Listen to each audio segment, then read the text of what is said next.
Local news about local people. This is Newslink, Indiana. Good morning, I'm Chris Bavender. Thanks for joining us. A new era for Anderson High School begins this summer. As Newslink Indiana's Michael Chamberlain reports, the school just won't be the same anymore.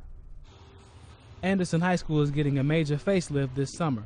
AHS is scheduled to have 135,000 square feet added during the next 2 years. The Anderson Community Schools Board has already approved Phase 1 of the process. These were the actual steps that led to Anderson High School before it burned down in 1997. But a different set of steps will be built here as a new era of Anderson High School begins. Roger Shockley is the Director of Facilities with Anderson Community Schools. Shockley says the additions will help the city and the students. It's going to be a big asset to the community, big asset to the school corporation as well. The building was built in 1956 in Heights High School before the schools joined at the beginning of the 97-98 school year. Bill Nykirk is the principal at Anderson High School and says the remodeling process is for the past students also. I told somebody the other day I'm almost disappointed that it didn't happen 10 years ago, because that's a lot of kids that have gone through this building that could have had a facility that was state-of-the-art.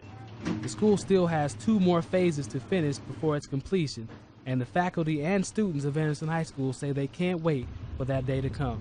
In Anderson, Michael Chamberlain, Newslink, Indiana.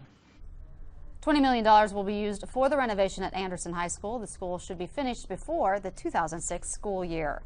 Dunkirk Community Center was host Thursday to families of law enforcement officers killed in the line of duty.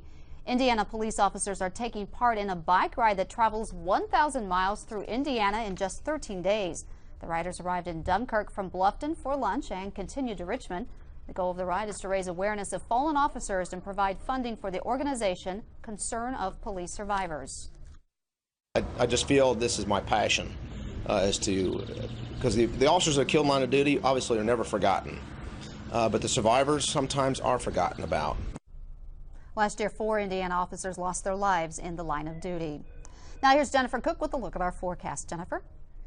Thanks, Chris. This morning we're seeing mostly cloudy skies along with our temperature at 68. Currently a cold front's sitting south of us right now. As it moves east, we're going to see clouds roll in, high of 82 degrees, and this band of thunderstorm showers is going to hit our region around 9 o'clock tonight.